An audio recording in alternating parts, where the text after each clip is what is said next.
महाराष्ट्र राज्य शासकीय कर्मचारी बंधू आणि भगिनींनो नमस्कार. मित्रांनो, केंद्रीय कर्मचाऱ्यांसाठी तसेच राज्य कर्मचाऱ्यांसाठीही सातत्याने चांगली बातमी येत आहे. 8व्या वेतन आयोगाबाबतही नवीन बातमी आली आहे.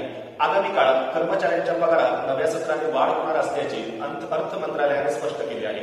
मित्रांनो, 7व्या वेतन आयोगाच्या शिफारसी 2016 मध्ये लागू करण्यात आल्या आहेत. आता त्या घटनेला 6 वर्ष उलटून गेली आहेत. आता अशी चर्चा आहे की कर्मचाऱ्यांचे पगार निश्चित करण्यासाठी 8वा वेतन आयोग स्थापन करण्याचा विचार शासन करत नाहीये.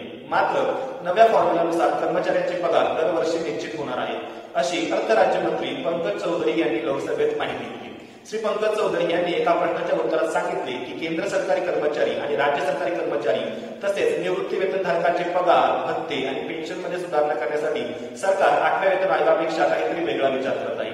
मात्र 8व्या वेतन आयोगावर अद्याप कोणताही विचार केला जात नाही.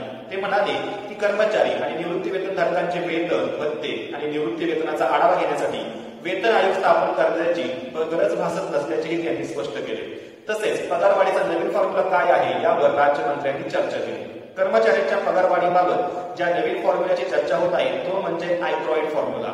या सूत्रामुळे कर्मचाऱ्यांचे वेतन हे महागाई भत्ता, कर्मचाऱ्यांच्या राहणीमानाचा खर्च आणि कर्मचाऱ्यांच्या कामगिरीशी निगडीत असेल. या सर्व गोष्टींचे मूल्यांकन केल्यानंतरच पगार वाढेल. सर्व श्रेणीतील कर्मचाऱ्यांना याचा फायदा होताना दिसेल. मात्र अर्थ मंत्रालयातील एकाही अधिकाऱ्याचे म्हणणे नाहीये की ही सूत्र चांगली आहे. मात्र आतापर्यंत अशा कोणत्याही सूत्राचा विचार करण्यात आलेला नाही. 8वा वेतन आयोग कधी येईल, केव्हा येईल याचाही काहीही पत्ता नाही.